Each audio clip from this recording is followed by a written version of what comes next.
মুসলমান ভাইরা রে আমার, শিরিক এমন একটি গুনাহ, আল্লাহ রাব্বুল আলামিন সব গুনাহ সহ্য করতে পারেন, কিন্তু শিরিক অংশীদারিত্ব এমন একটা মারাত্মক গুনাহ। আল্লাহ রাব্বুল আলামিন বলেন, বান্দা এককভাবে আমি তোকে খাওয়াই, তোর বাতাসের প্রয়োজন, অক্সিজেনের প্রয়োজন আমি আল্লাহ দেই, বৃষ্টির প্রয়োজন আকাশ থেকে আমি আল্লাহ বৃষ্টি নাজিল করি, রুদ্রের প্রয়োজন আমি আল্লাহ রোদ দেই, যা প্রয়োজন যখন যা কিছু সব কিছু আমি আল্লাহ তাআলা দেই।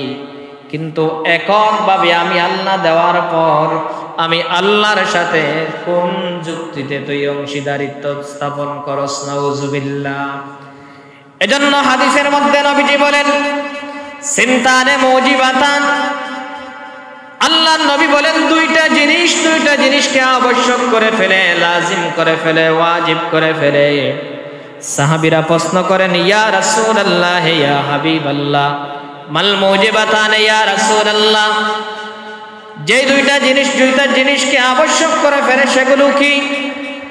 নবী আলাইহিস সালাতু ওয়াস সালাম ডাক দিয়ে বলেন, মাম্মাতা লা ইউশরিক বিল্লাহি শাইআন দাখালাল জান্নাহ ওয়া মাম্মাতা ইউশরিক বিল্লাহি শাইআন দাখালান নার।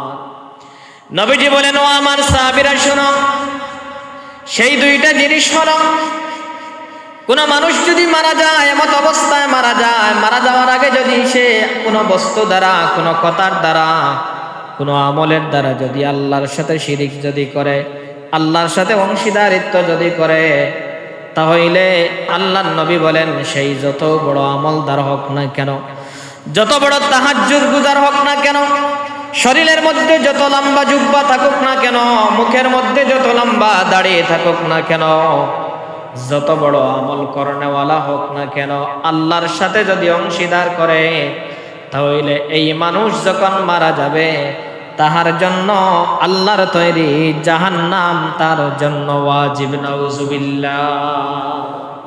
এরপরে নবীজি বলেন, ওয়া মাম্মাতা লা ইউশরিক বিল্লাহি শাইআন দাখালাল জান্নাহ।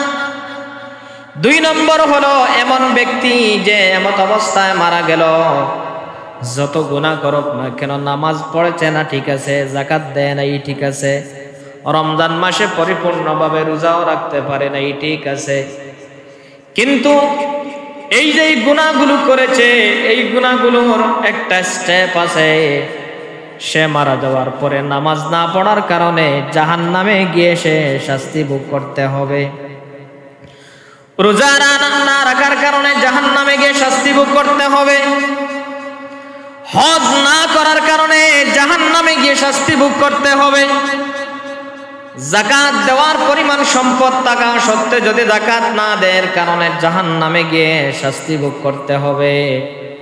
কিন্তু এই শাস্তির একটা লিমিট আছে, একটা পরিমাণ আছে, একদিন না একদিন আল্লাহ রাব্বুল আলামিন তার এই শাস্তিকে মাফ করে দিয়ে, যেহেতু তার কলবের মধ্যে ঈমান আছে, ঈমান নামক নিয়ামত আছে, সে যতই গুনাহ করুক না কেন কখনো আল্লাহর সাথে অংশীদার করে নাই, শিরিক করে নাই।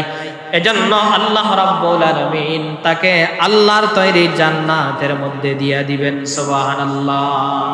আমরা গত জুমাতে লুকমানে হাকিম সম্পর্কে কিছু পরিচিতি আমরা পেয়েছি। লুকমানে হাকিম একজন রাখাল মানুষ ছিলেন, গোলাম ছিলেন, খরিদ করা একজন মানুষ ছিলেন। এখন যেভাবে গরু ছাগল বাজারে বিক্রি হয়, তদানীন্তন সময় বাজারের মধ্যে মানুষও বিক্রি হইত, মানুষও কি হইত? বিক্রি হইত। যার যার প্রয়োজন, যার টাকা পয়সা আছে, সে বাড়ির মধ্যে কাজের জন্য, প্রয়োজনে নিজের হাজত পুরা করার জন্য, জরুরতের জন্য বাজার থেকে মানুষ খরিদ করে আনত।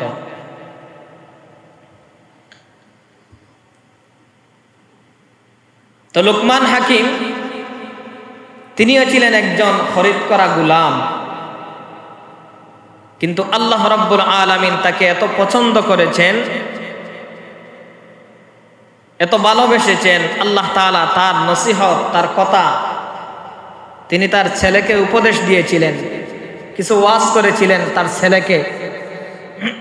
সেই ওয়াজগুলো, সেই নসিহতগুলো আল্লাহ তাআলা উম্মতে মুহাম্মদের পাতের জন্য, উম্মতে মুহাম্মদের নাজাতের মুক্তির জন্য, উম্মতে মুহাম্মদের জীবনের গাইডলাইন হিসাবে, উম্মতে মুহাম্মদের জীবনের জান্নাতে যাওয়ার রাস্তা হিসাবে আল্লাহ তাআলা এই ওয়াজগুলোকে, নসিহতগুলোকে, এই বক্তব্যকে আল্লাহ কোরআনুল কারীমের আয়াত বানিয়ে এমনকি উনার নামে একটা সূরা আল্লাহ নাজিল করেছেন। জোরে কোন সুবহানাল্লাহ। এর দ্বারা কি বোঝা যায়? লুকমান হাকিমের মান, মর্যাদা, ইজ্জত আল্লাহর কাছে আছে না নাই? জোরে কোন আছে না নাই? আপনারা বলতে পারেন হুজুর তাইলে তো আবু লাহাবের তো ইজ্জত আছে, তার নামে তো কোরআনে সূরা আছে না নাই? আমরা যে সূরা পাঠ করি, তাব্বাত ইয়াদা আবি লাহাবি ওয়া তাব মা আগনা আনহু মালুহু ওয়া মা কাসাব সায়াসলা নারান যাতা লাহাবিন ওয়া ইমরাআতুহু হাম্মালাতাল হাতাব। রব্বুল আলামিন সূরাতুল লাহাব যে নাজিল করেছেন, এটা আবু লাহাবকে ইজ্জত দেওয়ার জন্য নয়, সম্মান দেওয়ার জন্য নয়, তাকে মর্যাদা দেওয়ার জন্য নয়, বরং সূরাতুল লাহাব আল্লাহ নাজিল করেছেন কিয়ামত পর্যন্ত উম্মতে মুহাম্মদীরা যেন আবু লাহাবকে গালি দিতে পারে। সুবহানাল্লাহ। এর দ্বারা বোঝা যায় কোরআনুল কারীমের মধ্যে আল্লাহ কারো নাম নিয়েছেন ইজ্জত দেওয়ার জন্য, কারো নামে সূরা আল্লাহ বানিয়ে দিয়েছেন, নাজিল করে দিয়েছেন তাকে সম্মান দেওয়ার জন্য, ইজ্জত দেওয়ার জন্য।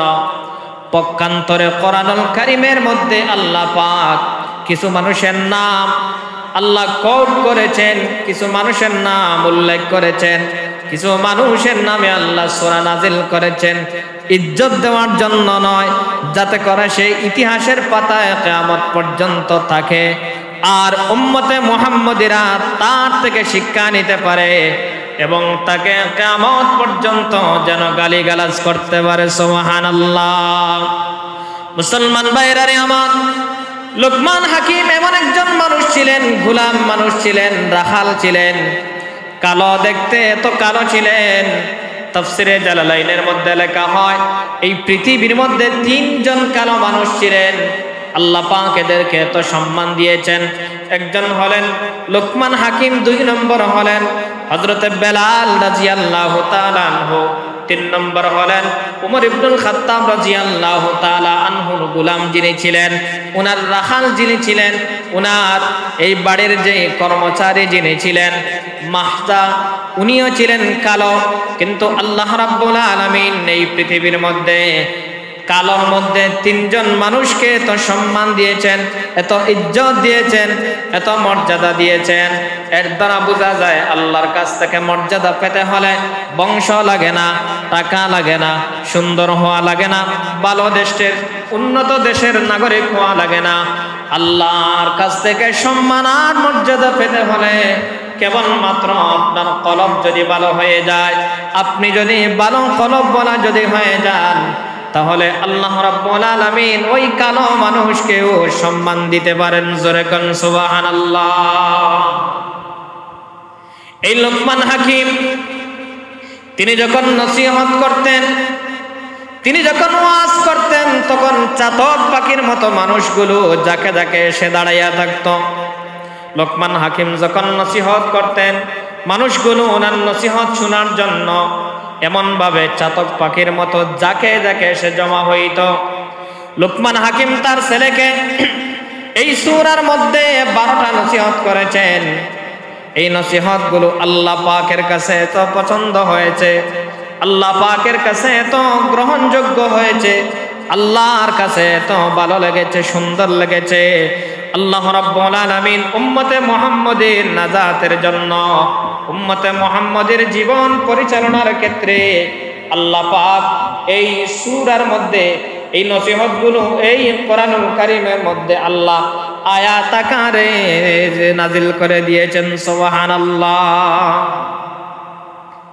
তো গত জুমাতে বলেছিলাম উনি উনার ছেলেকে যে প্রথম নসিহত করেছিলেন, ইয়া বুনাইয়া লা তুশরিক বিল্লাহ, ও আমার সন্তান, ও আমার ছেলে, ও আমার বংশ, খবরদার কখনো তুমি শিরিক, জোরে কোন শিরিক করিও না।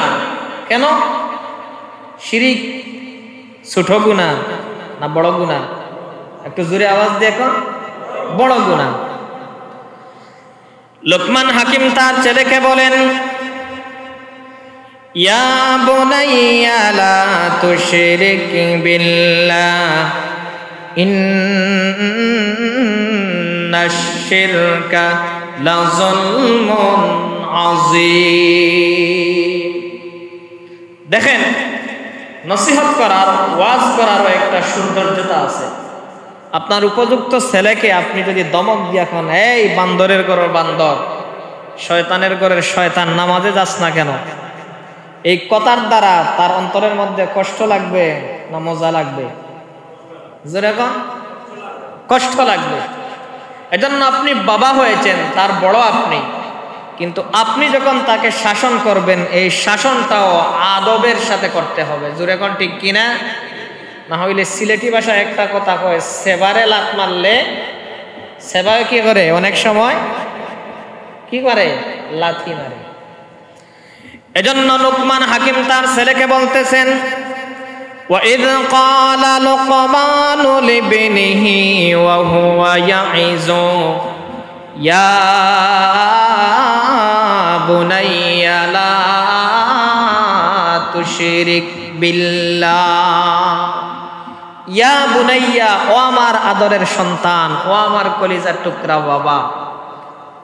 এমন ওয়াজ, এমন নসিহত, এভাবে যদি আপনার সন্তানকে যদি আপনি বলেন, ও আমার আদরের দুলালি, ও আমার কলিজার টুকরা আব্বু, তুমি মসজিদে নামাজে যাও না কেন? যাও, বাবার জন্য বাজার থেকে কিছু বাজার করে সদাই করে নিয়ে আসো।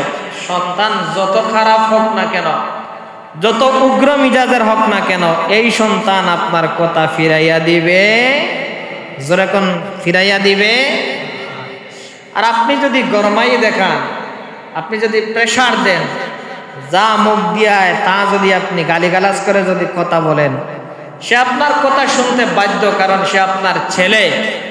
কিন্তু তার মনের মধ্যে কষ্ট লাগবে, সে আপনার কাছ থেকে উত্তম ব্যবহার না পাওয়ার কারণে একসময় আপনার উপর সে খেপে যাবে।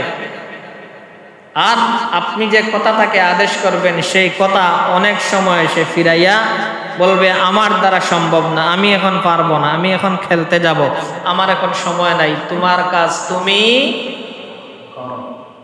এজন্য সন্তানকে আমরা যখন উপদেশ দিব, আমাদের ছোটদেরকে যখন উপদেশ দিব, তখন স্নেহের সাথে, কিসের সাথে?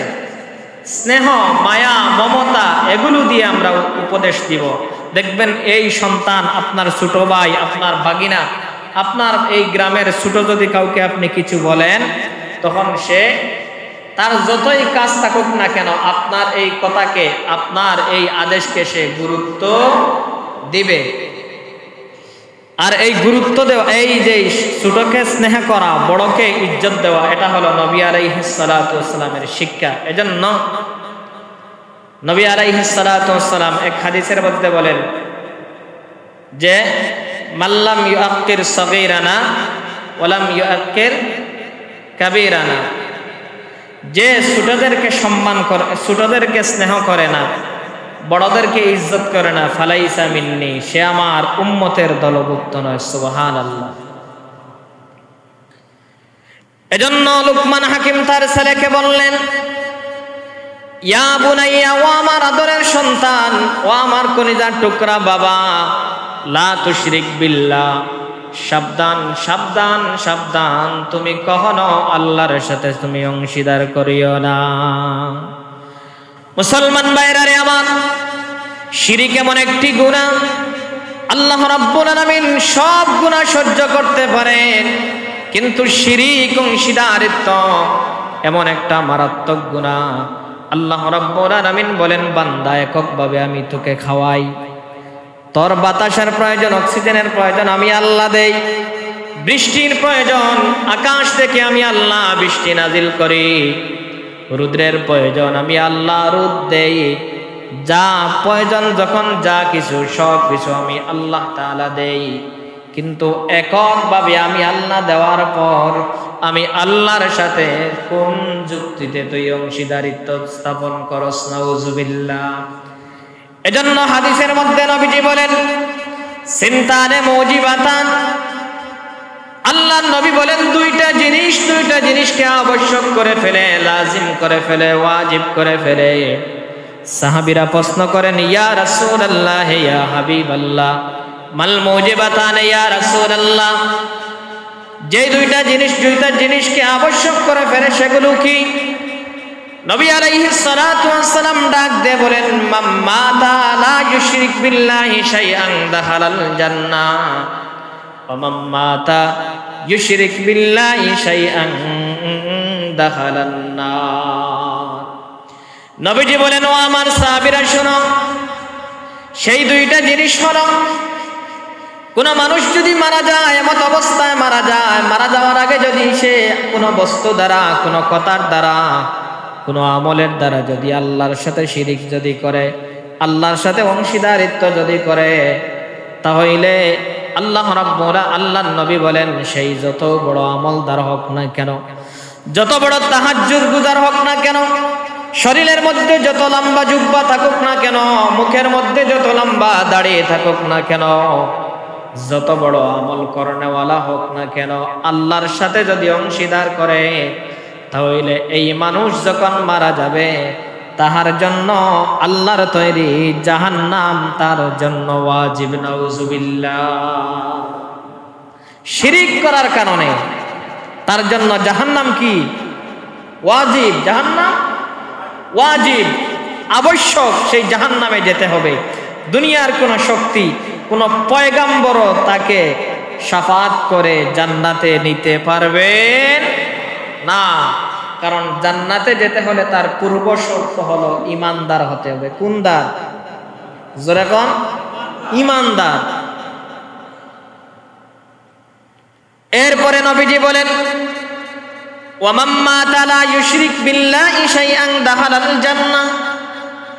2 নম্বর হলো এমন ব্যক্তি যে এমত অবস্থায় মারা গেল, যত গুনাহ করুক না কেন, নামাজ পড়েছে না ঠিক আছে, যাকাত দেয় নাই ঠিক আছে, রমজান মাসে পরিপূর্ণভাবে রোজাও রাখতে পারে নাই ঠিক আছে, কিন্তু এই যে গুনাহগুলো করেছে, এই গুনাহগুলোর একটা স্টেপ আছে, সে মারা যাওয়ার পরে নামাজ না পড়ার কারণে জাহান্নামে গিয়ে সে শাস্তি ভোগ করতে হবে। রোজা না রাখার কারণে জাহান্নামে গিয়ে শাস্তি ভোগ করতে হবে। হজ না করার কারণে জাহান্নামে গিয়ে শাস্তি ভোগ করতে হবে। যাকাত দেওয়ার পরিমাণ সম্পদ থাকা সত্ত্বেও যদি যাকাত না দেওয়ার কারণে জাহান্নামে গিয়ে শাস্তি ভোগ করতে হবে। কিন্তু এই শাস্তির একটা লিমিট আছে, একটা পরিমাণ আছে। একদিন না একদিন আল্লাহ রাব্বুল আলামিন তার এই শাস্তিকে মাফ করে দিয়ে, যেহেতু তার কলবের মধ্যে ঈমান আছে, ঈমান নামক নিয়ামত আছে, সে যতই গুনাহ করুক না কেন কখনো আল্লাহর সাথে অংশীদার করে নাই, শিরিক করে নাই। এজন্য আল্লাহ রাব্বুল আলামিন তাকে আল্লাহর তৈরি জান্নাতের মধ্যে দিয়ে দিবেন। সুবহানাল্লাহ। এখন শিরিক কাকে বলে? শিরিক কাকে বলে? শিরিক শব্দের অর্থ হলো অংশীদার করা, শরিক করা। যারা মিডল ইস্ট গেছেন দেখবেন যে কোম্পানি যেগুলো আছে, এই কোম্পানিগুলোকে বলা হয় শরিকা। কি বলা হয়? শরিকা। কি তার মানে? কয়েকটা কোম্পানি মিলে একটা বড় কোম্পানি। এই শরিক শব্দের অর্থ হলো অংশীদার। আর শিরিক যে করে তাকে বলা হয় মুশরিক। শিরিক যে করে তাকে কি বলা হয়? মুশরিক।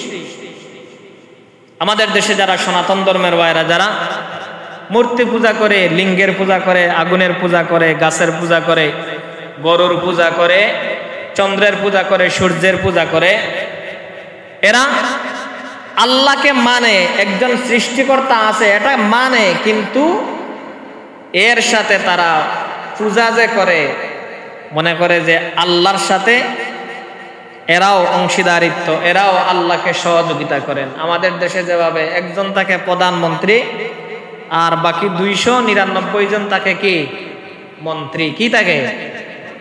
মন্ত্রী। এই মন্ত্রীর মধ্যে সবচেয়ে বড় কে? প্রধানমন্ত্রী। তো সনাতন ধর্মের বাইরে যারা, এরাও বিভিন্ন পূজা করে, এরা মনে করে আল্লাহ একজন, বৃষ্টি দেন, তাদের এক এই যে পূজা করে বিভিন্ন প্রতিমাগুলো আছে, তাদের বিভিন্ন প্রতিমাগুলো আছে, তারা মনে করে যে এই প্রতিমা এই বৃষ্টি দেয়, এইটা আমাদের ভালো করে, এইটা খারাপ করে, এইটা আমাদের এই কাজ করে, এইটা রোগ থেকে মুক্তি দেয়, বিপদ আপদ থেকে মুক্তি দেয়। বিভিন্ন প্রতিমাগুলো আছে, তারা দেখবেন 12 মাসে কয় পূজা? 12 মাসে 13 পূজা, আরো বেশি পূজা আছে। প্রতি মাসে দেখবেন তাদের পূজা থাকে। কেন? এরা আল্লাহকে বিশ্বাস করে। দেখবেন তাদের গাড়ি ঘোড়ার মধ্যে লেখা থাকে আল্লাহ সর্বশক্তিমান, এই ঈশ্বর সর্বশক্তিমান, ঈশ্বর সর্বশক্তিমান, এইভাবে দেখবেন তাদের গাড়িতে লেখা থাকে। কিন্তু শরীয়তের মাসআলা হলো আল্লাহ এমন একটা শব্দ যেটা হলো জাতি শব্দ, এটার কোনো তাসনিয়া নাই, এটার দ্বিতীয় কোনো বচন নাই, একক। আল্লাহ এক, তার কোনো কি নাই? শরীক নাই।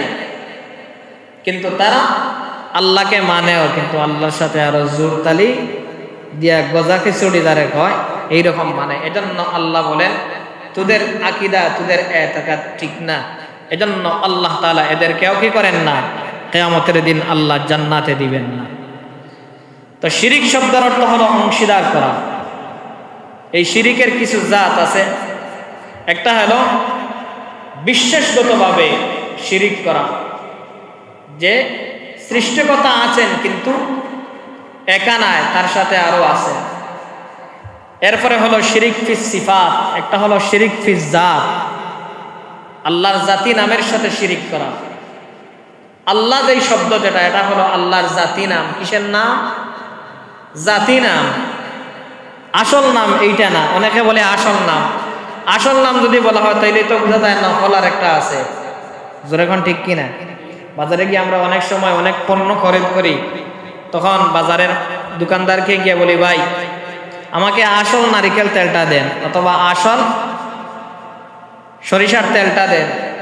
যখন আসল বলা হয় তাহলে বোঝা যায় যে এই আসলের মধ্যে নকল আর একটা আছে। কিন্তু আল্লাহ যেই শব্দ, এটা আল্লাহর আসল নাম এটা নয়, এটা হলো আল্লাহর জাতি নাম। সুবহানাল্লাহ। বাকি যেগুলো আছে মান্নান, কাহ্হার, সাত্তার, রাজ্জাক, রহমান, রহিম, গফুর, গফফার, এগুলো হলো আল্লাহ রাব্বুল আলামিনের সিফাতি নাম। সুবহানাল্লাহ। অনেক সময় দেখা যায় বিভিন্ন কিতাবাদিতে লেখা থাকে আল্লাহর সিফাতি নাম 99টা, কিন্তু আল্লাহ তাআলার সিফাতি নাম কতটা আছে আল্লাহ ছাড়া আর কারো পক্ষে বলা সম্ভব না। তো 1 নম্বর হলো শিরিক ফিস জাত, 2 নম্বর হলো শিরিক ফিস সিফাত। বিভিন্ন গুণের সাথে আল্লাহর সাথে মানুষ শিরিক করে। যেমন সমাজের মধ্যে একটা কথা আছে, অনেকে আপনি যদি প্রশ্ন করেন যে চাচা, ভাই সাহেব, ভাইয়া, আঙ্কেল, আপনি যে খানাপিনা যে খান, ফ্যামিলি আপনার কিভাবে চলতেছে? তখন উনি বলে যে আমার ছেলে ফ্রান্স আছে, অথবা দুবাই আছে, অথবা ছেলে প্রতি মাসে 50,000 টাকা পায়। ছেলে যদি এই টাকা যদি উপার্জন না করতো তাহলে তো আমার পক্ষে চলা সম্ভব হতো না। আর বলিয়েন না, এই তো ছেলে রুজি করতেছে আর খাইতেছি, ছেলেরে যদি বিদেশ না দিতাম তাইলে তো আর আমার খানাপিনার কোনো ব্যবস্থা থাকতো না। বলুন তো এই দুনিয়ার মধ্যে সন্তান ছাড়া মানুষ আছে না নাই? এদেরকে খাওয়ান কে? জোরে কন আল্লাহ। অনেক মানুষ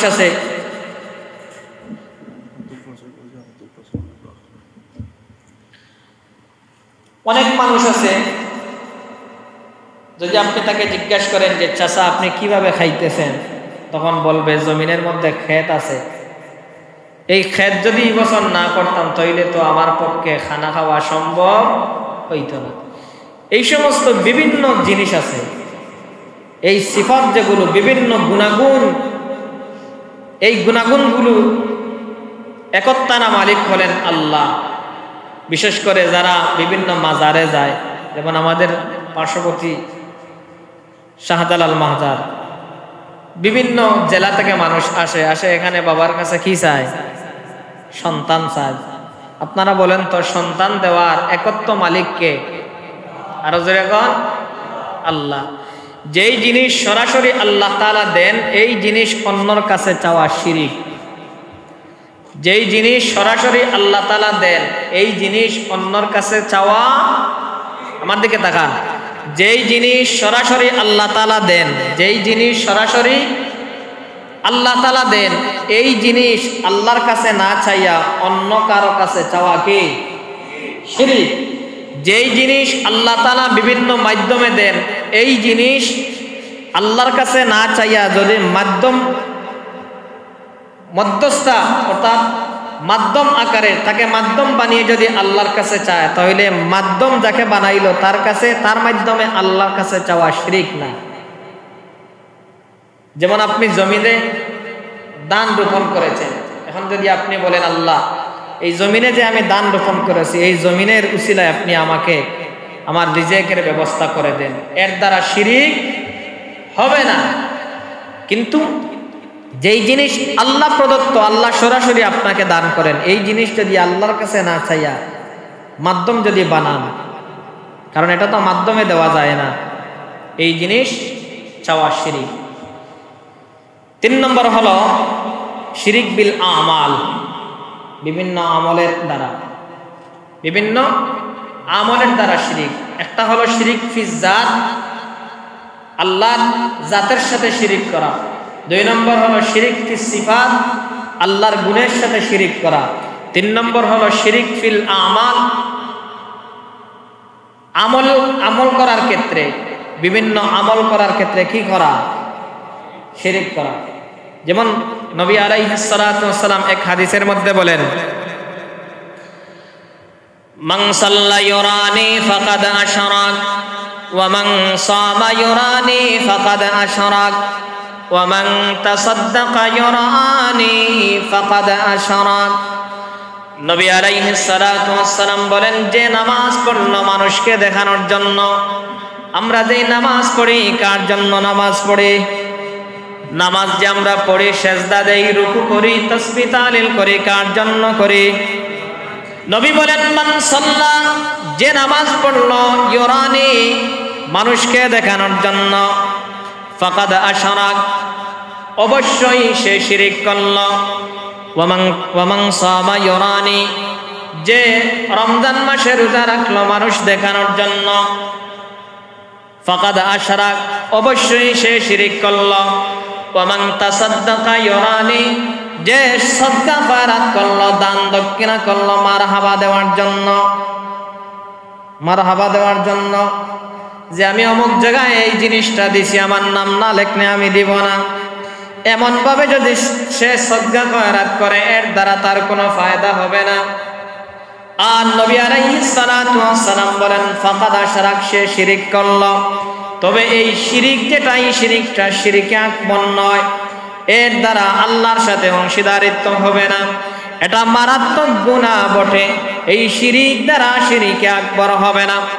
মুসলমান ভাইরা রে আমার, এজন্য আমরা যারা নামাজ পড়ি আল্লাহর জন্য। কোন মানুষ যদি মনে করে যে আমার দয়াল বাবা কিবলা কাবা, আয়নার কারিগর, আর আয়না বসাইয়া দে মোর কলবের ভিতর, এইভাবে স্লোগান দে, আর যদি মনে করে আমি নামাজ পড়তেছি বাবার জন্য, আমি নামাজ পড়তেছি অমুক পীরের জন্য, আমি নামাজ পড়তেছি অমুক মাজারকে খুশি করার জন্য, তাহলে সে কিয়ামত পর্যন্ত নামাজ পড়বে। এই নামাজ পড়ার দ্বারা সওয়াব তো পাওয়ার দূরের কথা, এই নামাজ পড়ার দ্বারা সে আল্লাহর সাথে শিরিক করলো। আর আল্লাহর সাথে শিরিক করার কারণে আল্লাহ পাক তাকে জান্নাতে দিবেন তো দূরের কথা, জান্নাতের যেই নাজ নিয়ামত গুলো আছে, ওই নাজ নিয়ামত গুলোর বাতাসও সে কখনো, সুঘ্রাণ গুলো সে পাবে না। নাউজুবিল্লাহ। এই শিরিক যেটা, শিরিকটা হলো মারাত্মক একটা গুনাহ। কুন্তক মারাত্মক। এজন্য লুকমান হাকিম তার ছেলেকে বলেন, وَإِذْ قَالَ لُقْمَانُ لِابْنِهِ وَهُوَ يَعِظُهُ يَا بُنَيَّ لَا تُشْرِكْ بِاللَّهِ। ও আমার আদরের সন্তান, ও আমার কলিজার টুকরা বাবা, ও আমার আদরের দুলালি, লা তুশরিক বিল্লাহ, সাবধান, তুমি যত গুনাহ করো না কেন আল্লাহর সাথে তুমি কখনো শিরিক করিও না। কারণ শুনে রাখো, ইন্নাশ শিরকা, নিশ্চয় শিরিক, লা যুলমুন আযীম, গুনাহের মধ্য থেকে সবচাইতে মারাত্মক গুনাহ, নাউযুবিল্লাহ। কিন্তু দেখা যায় আজকে যারা শিরিক করে এদেরকে আমরা প্রমোট করি, বাহবা দেই, তাকবীর দেই, এদের পক্ষে গিয়ে স্লোগান দেই, আছে না নাই? বাংলাদেশে মনে হয় এই রূপ নাই। দুর্গাপূজার সময় তো আপনারা দেখছেন যে কিভাবে এদেরকে বাহবা দেওয়া হচ্ছে যারা দুর্গা পূজা করে, বিভিন্ন পূজা যায়। আল্লাহ বলতেছেন লা তুশরিক বিল্লাহ, সাবধান, কখনো শিরিক করিও না। আর আমরা বলতেছি আপনাদের এই দুর্গা পূজায় আসার কারণে আমি আমাকে ধন্য মনে করতেছি। আলহামদুলিল্লাহ, আপনারা দুর্গা পূজা করেন আর আমাদের কাছ থেকে এই সহযোগিতা নেন। গত জুমায় তো বলেছিলাম যে এদের ইমানের অবস্থা কি, এদের ইমানের অবস্থা কি?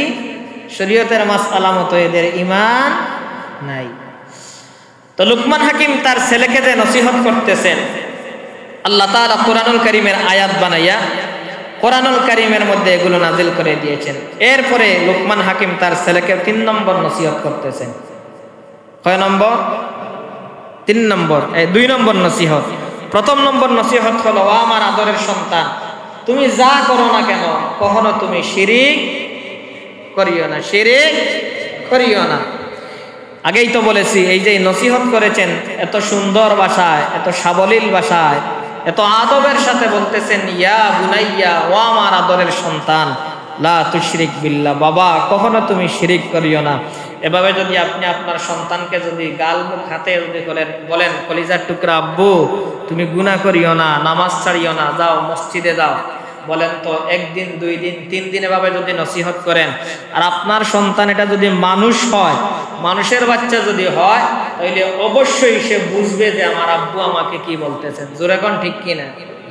জোরে কোন ঠিক কিনা? 2 নম্বরে লুকমান হাকিম তার সন্তানকে নসিহত করতেছেন,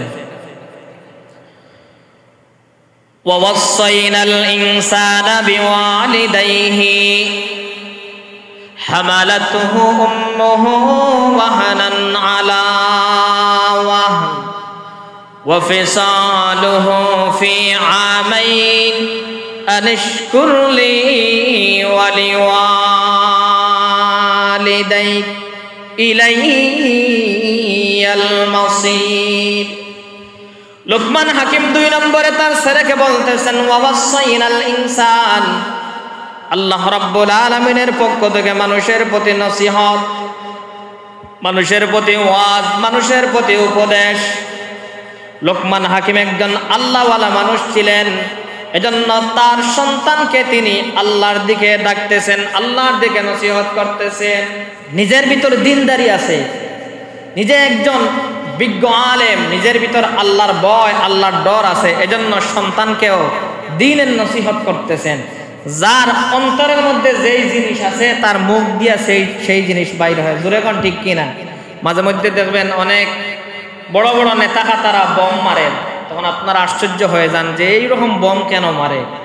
আসলে এর ভিতরে যা আছে তার মুখ দিয়া তা বাইর হয়, মুখ দিয়া তা বাহির হয়। এজন্য লুকমান হাকিম একজন আল্লাহওয়ালা মানুষ, দিনদার মানুষ, তার ছেলেকে তিনি নসিহত করতেছেন, ওয়াসাইনাল ইনসান, মানুষের প্রতি আল্লাহর নসিহত হলো, ওয়াসাইনাল ইনসানা বিওয়ালিদাইহি, সে যেন তার মা আর বাবার সাথে ভালো ব্যবহার করে। কয়জন? মা বাবা কয়জন? 2 জনের সাথে। এরপরে আল্লাহ তাআলা এই আয়াতে লুকমান হাকিম তার ছেলেকে আলাদা করে বলতেছেন, হামালাতহু উম্মুহু, বিশেষ করে তার মা তাকে গর্ভধারণ করেছেন। এখানে পুরুষ যারা আছেন আপনারা কিন্তু রাগ হইয়েন না। শরীয়তের মধ্যে নারীদেরকে যেভাবে সম্মান দেওয়া হয়েছে, ইসলামের মধ্যে নারীদেরকে যেভাবে সম্মান দেওয়া হয়েছে, পৃথিবীর মধ্যে এমন কোন ধর্ম নাই যে অন্য ধর্ম এভাবে নারীকে সম্মান দিয়েছে। সুবহানাল্লাহ।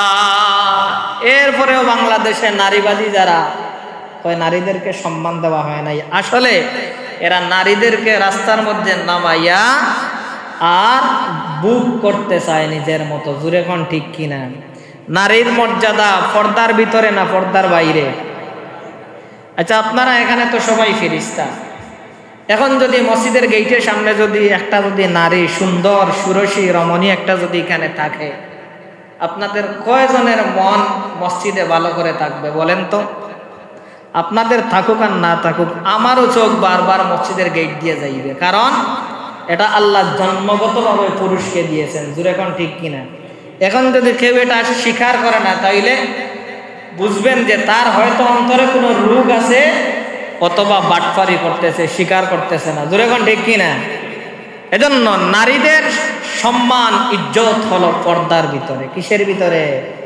পর্দার ভিতরে। এই আয়াতের মধ্যে দেখেন আল্লাহ তাআলা বলেন, হামালাতহু উম্মুহু ওয়াহনান আলা ওয়াহনিন ওয়া ফিসালুহু ফি আমাইন। বিশেষ করে তোমার মা তোমাকে গর্ভধারণ করেছেন। দুনিয়ার এমন কোন পুরুষ নাই যে দাবি করতে পারবে আমার পেটের মধ্যে আমার সন্তানকে নিয়েছি। আজকে যারা সমান অধিকারের নামে স্লোগান দেয়, এদেরকে আমরা এখন নসিহত করতেছি, ভাইজান সমান অধিকার যেহেতু আপনি বলতেছেন, আমরাও সমান অধিকার মানি। তাইলে আপনার সন্তান যদি দুইটা হয়, প্রথম সন্তান আপনার স্ত্রী পেটের মধ্যে নিবে, দ্বিতীয় সন্তান সমান অধিকার হিসাবে আপনার পেটের মধ্যে নিতে হবে। জুরে কোন ঠিক কিনা? পারবেন নি নিতে? জুরে কোন? সন্তান পেটে নেওয়া কত কষ্ট, এটা তো আপনাদেরকে ওয়াজ করে বোঝানো সম্ভব না। একটা কাঁঠাল যে আছে, একটা কাঁঠাল অথবা 3-4 কেজির যে একটা ইট আছে, একটা ইট আপনার পেটের মধ্যে বেঁধে 2-3 দিন একটু চক্কর দিয়ে দেখবেন যে একটা জীবিত মানুষকে পেটে নিয়ে থাকা কত কষ্ট। এজন্য আল্লাহ বলেন হামালাতহু উম্মুহু, মা আর বাবার প্রতি ভালো ব্যবহার করবে, উত্তম ব্যবহার করবে।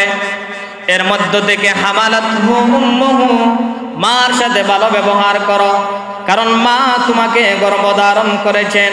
দুনিয়ার কোন বাবা কোন সন্তানকে পেটের মধ্যে নেন নাই। সাহাবী প্রশ্ন করেন, ইয়া রাসূলুল্লাহ, ইয়া হাবিবাল্লাহ, আমি খেদমত করব কার? নবীজি বলেন, সুম্মা আম্মিকা, তোমার মার। আবার সাহাবী বলেন, সুম্মা মান, এরপরে খেদমত করব কার? নবীজি বলেন, তোমার মার। সাহাবী বলেন, ইয়া রাসূলুল্লাহ, এরপরে খেদমত করব কার? আল্লাহর নবী বলেন, তোমার মার। 3 বার বলার পর এরপরে সাহাবী বলেন, ইয়া রাসূলুল্লাহ, ইয়া হাবিবাল্লাহ, 3 বার বললাম, 3 বার বললেন মার খেদমত করব, এরপরে খেদমত করব কার? আল্লাহর রাসূল বলেন, এরপরে খেদমত করো তুমি তোমার বাবার। সুবহানাল্লাহ। এখানে মার বেশি না বাবার বেশি? জোরে কোন? মার বেশি। কি জন্য? আল্লাহ বলেন হামালাতহু উম্মুহু, প্রথম নম্বর হলো দুনিয়ার মারা সন্তানদেরকে পেটের মধ্যে গর্ভধারণ করেছে, কষ্ট অনুভব করেছে। এরপরে আল্লাহ রাব্বুল আলামিন বলেন ওয়াহনান আলা ওয়াহান, কষ্টের উপর কষ্ট, যেই কষ্ট দুনিয়ার কোন পুরুষ কখনো সহ্য করতে পারবেন না। খানার মধ্যে যখন বসা হয়, ছোট্ট বাচ্চা দেখবেন তখন পেশাব করে দে, পায়খানা করে দে, বাবা কিন্তু প্লেট রেখে উঠে যায় না, বাবা কিন্তু তখন খানা থেকে উঠে যায় না। মা তখন নিজের যত ক্ষুধার্ত পেট থাকুক না কেন, সঙ্গে সঙ্গে মা তার খাবার রেখে আগে সন্তানের পায়খানা পরিষ্কার করে এসে এরপরে মা তার আগের খাবার আবার খাওয়া আরম্ভ করে। ও আমার মুসলমান ভাইরা, পরীক্ষা করে দেখবেন, একবার প্লেট থেকে ওঠার পরে যেই স্বাদ আগের খাবারের মধ্যে যেই স্বাদ থাকে, হাত ধোয়ার পরে কিন্তু সেই খাবারের মধ্যে আগের স্বাদ থাকে না। যেরকম ঠিক কিনা? রমজান মাসে দেখবেন যখন আমরা ইফতার করি, তখন অনেকে কয় যে নামাজের পরে ইফতার করবেন, দেখবেন নামাজের আগে খাইলে যে স্বাদ মিলে নামাজের পরে খাইলে যতই খাবার ভালোই খাবার হোক সেই স্বাদ আর মিলে না। তার মানে হইল একবার খাওয়া থেকে উঠলে পরে এই খানা আগের মতো আর স্বাদ থাকে না। কিন্তু দুনিয়ার মারা যখন দেখেন সন্তানে কাঁদতেছে, সন্তানের উপর কোনো মুসিবত আসতেছে, সন্তান পায়খানা করে দিছে, তখন দেখবেন মা তার এই সুস্বাদু খাবার রেখে আগে সন্তানকে কুলে নেয়। জোরে কোন ঠিক কি না? এজন্য আল্লাহ রাব্বুল আলামিন বলেন হামালাতহু উম্মুহু, প্রথম নম্বর হলো মা। দুনিয়ার সমস্ত মারা সন্তানদেরকে পেটের মধ্যে নিয়েছে। ওয়াহানান আলা ওয়াহান, কষ্ট শুধু করে নাই, কষ্টের উপর কষ্ট করেছে। ওয়াফিসালুহু ফি আমাইন, একদিন দুই দিন নয়, একাধারে 2টা বছর মা তার স্তন থেকে বাচ্চাকে দুধ পান করাইছে। সুবহানাল্লাহ। মা তার সন্তানকে কি করাইছে? দুধ পান করাইছে। এরপরে লুকমানে হাকিম তার ছেলেকে বলেন আনিশকুরলি ওয়ালিওয়ালিদাইকা, ও আমার আদরের সন্তান, মা আর বাবার প্রশংসা করো, শুকরিয়া আদায় করো, মা আর বাবার কৃতজ্ঞতা প্রকাশ করো। এরপরে ইলাইয়াল মাসির, আল্লাহর কৃতজ্ঞতা প্রকাশ করো, কারণ দিন শেষে তুমি আল্লাহর দিকে ফিরে যেতে হবে। জোরে কোন ঠিক কিনা? এজন্য লোকমান হাকিম তার ছেলেকে বলেন ও আমার আদরের সন্তান, মা আর বাবার প্রতি ইহসান করো, ভালো ব্যবহার করো, বিশেষ করে মার প্রতি তুমি খেদমত করো, ভালো ব্যবহার করো। কেননা মা তোমাকে তোমার জন্য বিশেষ ইম্পর্টেন্ট 3টা কষ্ট করেছেন, গর্ভধারণ করেছেন, কষ্টের উপর কষ্ট করেছেন, 2টা বছর তোমাকে দুধ পান করাইছেন। এরপরে আবার বলতেছেন মা আর বাবার প্রতি শুকরিয়া আদায় করো, কৃতজ্ঞতা প্রকাশ করো। এরপরে আল্লাহ বলেন ইলাইয়াল মাসির, তুমি আর যদি মা আর বাবার প্রতি যদি তুমি অসন্তুষ্টতা প্রকাশ করো, অনেক সন্তান আছে মা আর বাবাকে ধমক দেওয়ার কয় তুমি আমাকে কি দিছো, কয় কি কয় না, তুমি আমাকে কি দিছো, আবার কয় বাবা যে মারা গেছেন আমার জন্য কি রেখে গেছেন, তোমার জন্য কি রেখে যাবেন, তোমার কি হাত পাও নাই? একজন মা আর বাবার উপর একটা সন্তান, ছেলে সন্তান যদি হয় তাহলে যখন বালিক হয়ে যায় তখন তার উপর আর কোনো শরীয়তের কি থাকে না, দায়িত্ব থাকে না। যেটা থাকে এটা হলো সামাজিকতা থাকে। কিন্তু একটা মেয়ের জন্য তাকে ভালো একটা পাত্র দেখে পাত্রস্থ করা, এটা হলো শরীয়তের হুকুম ও আহকাম। তো যাই হোক, এরপরে লুকমানে হাকিম তার ছেলেকে নসিহত করতেছেন। এরপরে বলতেছেন মা আর বাবার প্রতি যে তুমি ভালো ব্যবহার করবে, উত্তম ব্যবহার করবে, মা আর বাবা যেই কাজ করবে সেই কাজ শোনা এটা শরীয়ত না। এরপরে উনার ছেলেকে বলেন ওয়া ইন জাহাদাকা আলা আন তুশরিকা বি মা লাইসা লাকা বিহি ইলমুন, ওয়া ইন জাহাদাকা, যদি মা আর বাবা তোমাকে চাপাচাপি করেন, কোন চাপাচাপি করেন, যদি তোমার উপর যদি চাপ প্রয়োগ করেন এমন জিনিসের প্রতি, ওয়া ইন জাহাদাকা আলা আন তুশরিকা বি মা লাইসা লাকা বিহি ইলমুন, যে তুমি শিরিক গুনাহ করো। কোন গুনাহ? যেরকম শিরিক গুনাহ, এমন গুনাহ তুমি করো, যে এমন কাজ তুমি করো যেই কাজ সম্পর্কে তোমার কি নাই, ধ্যান ধারণা নাই, এমন কাজ তুমি করো যেই কাজ করলে আল্লাহ অসন্তুষ্ট হইয়া যান, এমন কাজ তুমি কখনো করিও। দেখেন আল্লাহ কত সুন্দর করে বলতেছেন ওয়া ইন জাহাদাকা আলা আন তুশরিকা বিমা লাইসা লাকা বিহি ইলমুন ফালা তুতি'হুমা ওয়া সাহিবহুমা ফিদ দুনিয়া মা'রুফা। ফালা তুতি'হুমা, তখন তাদের অনুসরণ করিও না। কিন্তু অনুসরণ যে করবে না এর কারণে বেয়াদবিও করতে পারবে না। আল্লাহ তাআলা কি সুন্দর করে বলতেছেন যে ফিদ দুনিয়া মা'রুফা, তাদেরকে সুন্দরভাবে বুঝাও যে মা শিরিক গুনাহ আমার দ্বারা করা সম্ভব না, মাজারে দান দক্ষিণা করা আমার দ্বারা কি না। দান দক্ষিণা কোন জায়গায় করা হয়? মসজিদে, মাদ্রাসায়, সামাজিক কাজগুলোতে। কিন্তু মাজারে যে দান দক্ষিণা করা হয়, গুরুস্থানের মধ্যে যিনি কবরের মধ্যে আছেন উনার কি কোনো কিছুর প্রয়োজন আসেনি? একমাত্র ইসালে সওয়াব হিসাবে, আপনি সদকায়ে জারিয়া হিসাবে অন্য কোনো গরিবকে দিতে পারেন, যে আমার কবরের মধ্যে যিনি আছেন আল্লাহ যেন তার কবরের আযাব মাফ করে দেন। ফকিরকে দিতে পারেন, মিসকিনকে দিতে পারেন, অনাথ দরিদ্র যারা এদেরকে দিতে পারেন। কার জন্য? যে কবরের মধ্যে যিনি আছেন আল্লাহ যেন তার কবরের গুনাহ যেন মাফ করে দেন। যদি আল্লাহ মাফ করে দেন তাহলে তার যেন মাকাম আল্লাহ তাআলা আরো বাড়িয়ে দেন। সুবহানাল্লাহ। এজন্য আল্লাহ বলতেছেন, মা আর বাবাও যদি তোমাকে শিরিক করার মতো যদি আদেশ দেয়, উপদেশ দেয়, চাপ প্রয়োগ করে, তুমি ফালা তুতিহুমা, কখনো তুমি ওই মা আর বাবার কথা শুনবে না। কিন্তু শুনবে না বলে যে মা আর বাবার সাথে খারাপ ব্যবহার করবে তা করতে পারবে না। ফিদ দুনিয়া মারুফা, উত্তম ব্যবহার করবে মা আর বাবার সামনে। সুবহানাল্লাহ। এরপরে আল্লাহ তাআলা বলতেছেন, ওয়াত্তাবি সাবিলা মান আনাবা ইলাইয়া, ওই সমস্ত মানুষের পথ অনুসরণ করো যারা মানুষকে আল্লাহর পথে আহ্বান করে, আল্লাহর পথে ডাকে। শুনে রাখো, সুম্মা ইলাইয়া মারজিউকুম ফাউনাব্বিউকুম বিমা কুনতুম তা'লামুন বিমা কুনতুম তা'মালুন। তুমি যেই সমস্ত জিনিস জানো না এর উপর যদি তোমাকে প্রয়োগ করা হয়, আমি আল্লাহ তোমাকে সাহায্য করব, আমি আল্লাহ তোমাকে জানাইয়া দিব। আর তুমি যেই সমস্ত আমল করো, এই আমল সম্পর্কে যিনি খবর রাখেন তিনি কে? আরো যেরকম তিনি কে? শেষ আরেকটি আয়াতের তর্জমা বলে শেষ করে দিব। এরপরে লুকমান হাকিম তার ছেলেকে বলতেছেন, শুনো ও আমার কলিজার টুকরা বাবা, ইয়া বুনাইয়া ইন্নাহা ইন তাকু মিসকালা হাববাতিন মিন খারদালিন ফাতাকুন ফি সাখরাতিন আও ফিস সামাওয়াতি আও ফিল আরদি ইয়াতি বিহাল্লাহ ইন্নাল্লাহা লাতীফুন খাবীর। সন্তানকে বলতেছেন, ইয়া বুনাইয়া, ও আমার আদরের সন্তান, ও আমার কলিজার টুকরা বাবা, ও আমার আদরের দুলালি আব্বু, ইয়া বুনাইয়া ইন্নাহা ইন তাকু মিসকালা হাববাতিন মিন খারদাল, তুমি যদি কোনো কাজ করো, এই কাজটা যদি সরিষার দানা সম পরিমাণ হয়। কিসের দানা? খুব বড় আমার মতো না ছোট? একেবারে ছোট, অণু থেকে অণু, যা চোখে সাধারণত দেখা যায় না।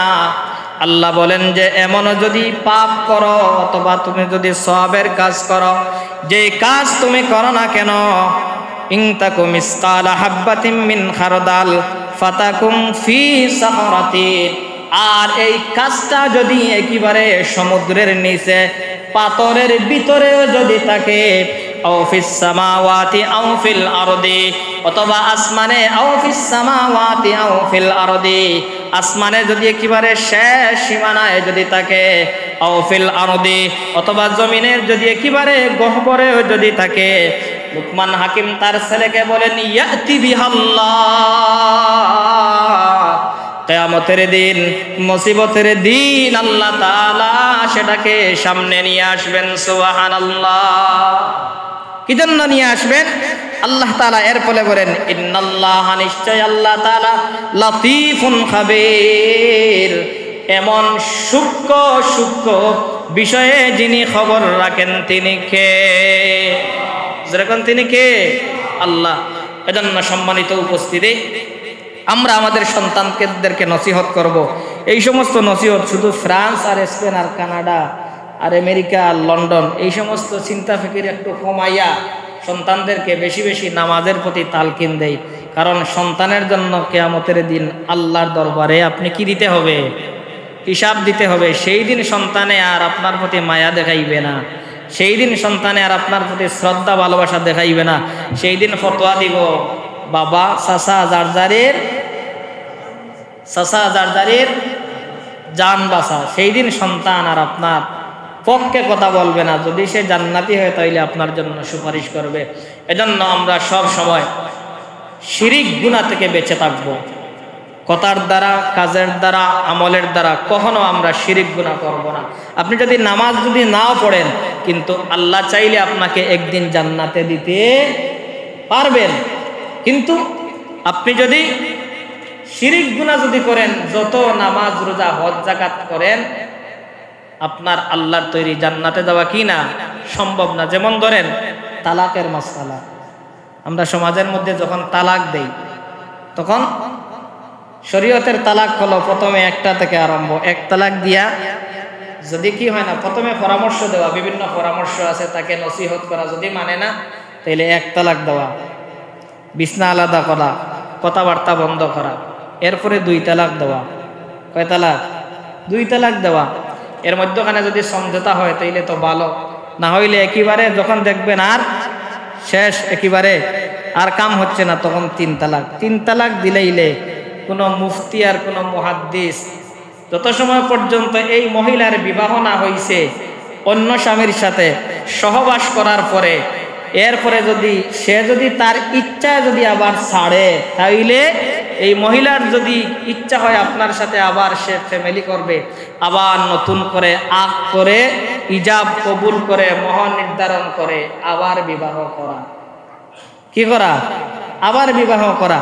3 তালাক যখন হয়ে যায় তখন কি হয় না, আর এই স্ত্রী আপনার আর স্ত্রী থাকে না। ঠিক তেমনি ভাবে বান্দা যখন শিরিক গুনাহ করে, অন্য একজনের সাথে অংশীদার করে, তখন আল্লাহ এই বান্দার দিকে আর তাকান না। আল্লাহ বলেন তোমার আর আমার কি নাই, দরকার নাই, তুমি তোমার এখন জাহান্নামের উপযোগী হয়ে গেছো।